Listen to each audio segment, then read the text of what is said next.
Bonjour à tous et merci d'être là ce matin. Alors, comme ça a été présenté, donc je m'appelle Jonathan et je représente en fait un groupe qui s'appelle PHE, un groupe autour de l'automobile. Alors en fait, pour être très concret, on est même un distributeur de pièces automobiles. Alors certains d'entre vous peuvent se demander quel est le rapport aujourd'hui entre finalement Day One, le Tech for Good et un distributeur de pièces automobiles. Et pourtant, on s'est donné une mission au sein de notre groupe PHE, qui est d'être finalement, outre le distributeur de pièces, qui est notre métier principal, d'agir finalement sur la mobilité. Et on agit sur la mobilité en le faisant au travers de plusieurs axes.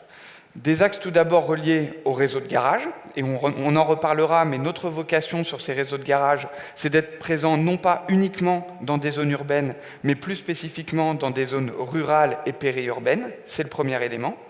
Et on a également des solutions technologiques qui, on le pense, contribuent d'une façon forte à la mobilité, avec notamment des sites internet, tels que vous pouvez le voir, comme Oscaro ou ID Garage, chacun avec des spécificités très particulières qui ont pour objectif, là aussi, de faire jouer la technologie dans un objectif de mobilité.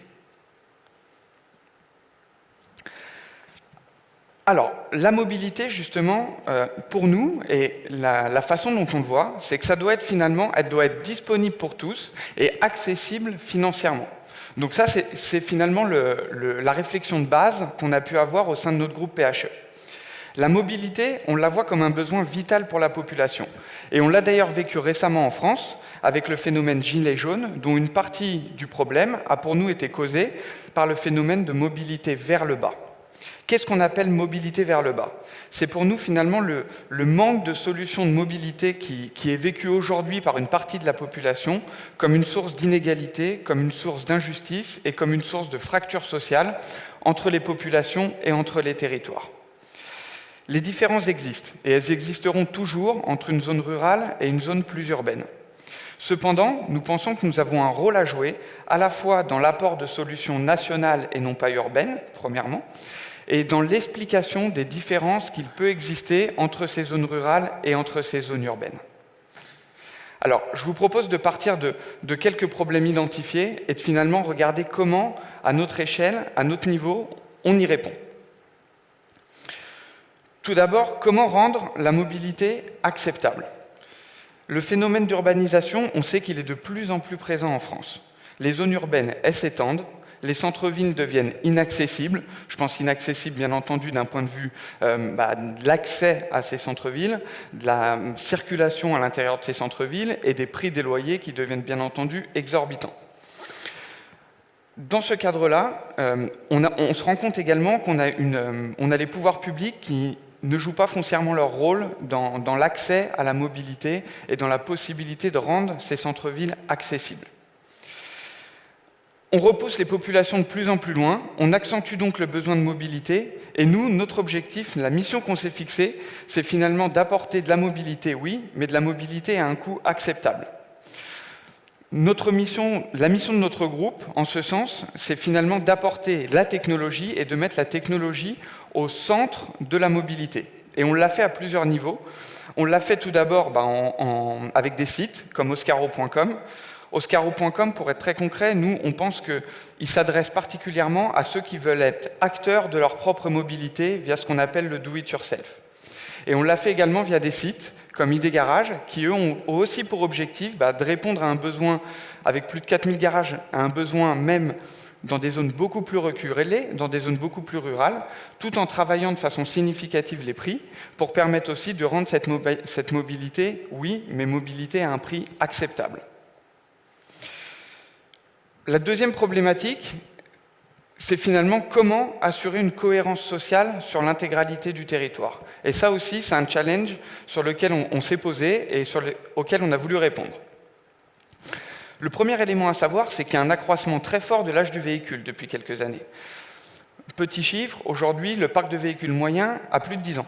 Donc ça, c'est un élément qui est important à comprendre, et finalement, nous, on pense que ce phénomène, il s'accentue déjà actuellement, et il va continuer de s'accentuer. Le déplacement des populations en dehors des centres urbains a lui aussi créé de nouveaux besoins de mobilité. Alors, là aussi, on a quelques exemples très concrets. Maintenant, globalement, les gens peuvent faire parfois 10, 20, 30, parfois même 40 km pour atteindre leur lieu de travail. Et ça, finalement, les populations qui sont déplacées, qui sont à 20, 30, 40 km de leur lieu de travail, c'est pas forcément c'est des citadins, finalement, ces gens-là.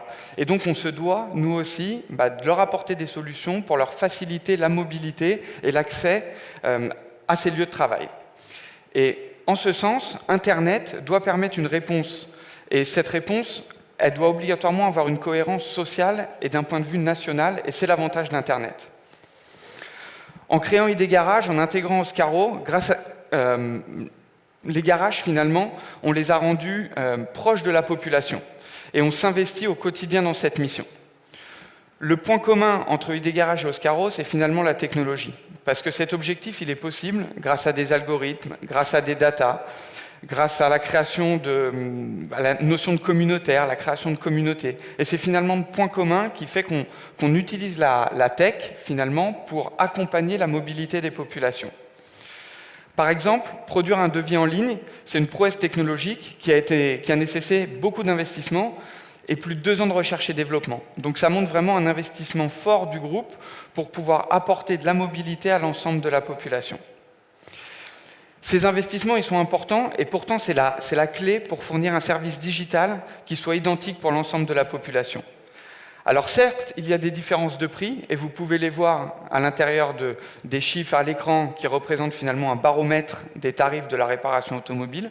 Donc oui, il y a des différences, mais on pense qu'on a un rôle également d'expliquer ces différences et de faire comprendre pourquoi il y a des différences.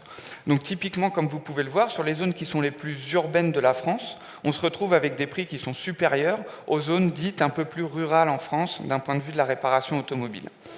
Et notre rôle là aussi, c'est de les expliquer. On les explique assez facilement en se disant que finalement le coût de la vie, le coût des loyers, le coût des salaires va bien entendu coûter plus cher dans des zones urbaines que dans des zones rurales.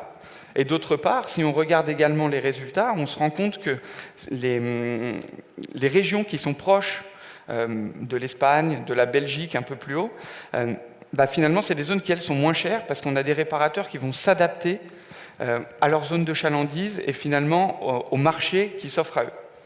Donc tout ça, ça fait aussi partie de notre rôle d'être capable d'analyser les datas pour pouvoir expliquer en profondeur les différences de prix qu'on peut observer. Et finalement, comment contribuer au gain de pouvoir d'achat? C'est cette troisième et dernière problématique. Nous, on pense que la mobilité, elle doit finalement être accompagnée de 3 axes. La mobilité, elle doit être disponible, la mobilité, elle doit être accessible, et la mobilité, elle doit être abordable. Et en ce sens, on a plusieurs exemples qui peuvent illustrer l'importance de rendre cette mobilité à un prix acceptable. Pour commencer par un premier exemple, j'ai eu l'occasion une fois de prendre un taxi qui roulait en Tesla. Et j'en ai profité pour lui poser quelques questions, essayer de comprendre pourquoi il avait investi dans une Tesla pour faire son métier du quotidien. Il m'a raconté qu'il faisait 300 km par jour. Ces 300 km par jour lui coûtaient historiquement 900 € de gasoil par mois.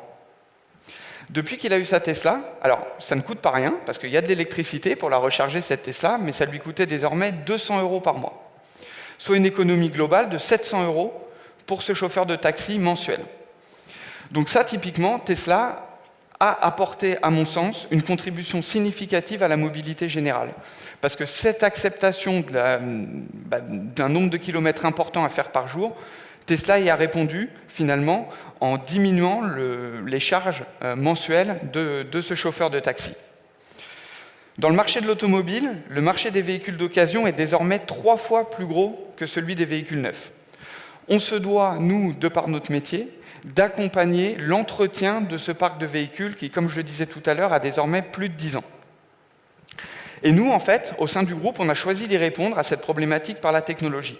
Donc comment apporter du gain de pouvoir d'achat à des gens qui en ont besoin pour se déplacer et qui ont besoin de leur véhicule au quotidien. Donc on y a répondu par Oscaro. Oscaro qui, de façon très concrète, permet aux gens d'être, comme je le disais, acteurs de leur propre mobilité en achetant eux-mêmes les pièces et en se retrouvant à régler eux-mêmes leurs problématiques de mobilité du quotidien. Donc ça, c'est le premier élément. Le deuxième élément, on y a également rajouté un service de devis en ligne. Devis en ligne qui a aussi vocation de comparer les offres des différents garages et qui, en ce sens, va permettre de faire baisser le prix de la réparation automobile et donc de permettre à chacun de profiter d'un gain de pouvoir d'achat au quotidien sur l'entretien de leur véhicule. Donc on pense que ça, c'est des solutions technologiques très concrètes qui ont été apportées et qui sont apportées par notre groupe PHE pour répondre au quotidien aux besoins de mobilité des populations. Pour finir, voici donc quelques illustrations très concrètes de, aujourd'hui, la façon dont nous avons pu contribuer à ces gains de pouvoir d'achat en réalisant et en ayant des bases de données très conséquentes, avec plus de 2 millions de voitures, plus de 40 000 véhicules et plus de 2 millions de pièces qui composent nos bases de données. On réalise chaque mois plus de 200 000 devis, et globalement, ça rapporte aussi aux garages, qui, comme je le disais, ne sont pas forcément dans des zones urbaines, mais aussi également dans des zones rurales, plus de 800 000 € de chiffre d'affaires. Donc voilà un petit peu en conclusion la façon dont nous avons souhaité traiter la problématique de la mobilité. La mobilité, oui, mais à coût acceptable. Merci pour tous.